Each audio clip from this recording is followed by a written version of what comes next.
সামনেই জন্মাষ্টমী পুজো, তাই আজকে আমি বানাচ্ছি তালের ফুলুরি।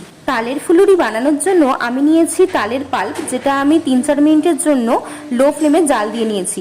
দুটো পাকা কাঁঠালি কলা, একটা মিক্সিং জারে কলা আর হাফ কাপ চিনি দিয়ে একটা পেস্ট বানিয়ে নেব। এবার একটা বাটিতে ওই একই কাপের মাপে নিয়ে নেব 1 কাপ ময়দা, 1 কাপ সুজি, সামান্য পরিমাণ নুন, হাফ টেবিল চামচ মৌরি, 1 কাপ নারকেল কোড়া, আগে থেকে তৈরি করে রাখা কলা আর চিনির পেস্ট আর 2 কাপ তালের পাল্প দিয়ে খুব ভালো করে মেখে নেব।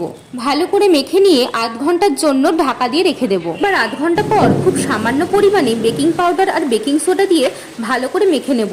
বেকিং পাউডার আর বেকিং সোডাটা আমি সম পরিমাণেই দিয়েছি। এদিকে কড়াতে সাদা তেল দিয়ে হাই ফ্লেমে গরম করে নিয়েছি। এবার এক এক করে ফুলুরিগুলো তেলের মধ্যে দিয়ে গ্যাসের ফ্লেমটা মিডিয়ামে রেখে সবকটা ফুলুরি ভেজে নেব। এইভাবে তালের ফুলুরি বানালে তালের ফুলুরিগুলো হয় খুবই সফট আর খেতেও হয় দারুণ।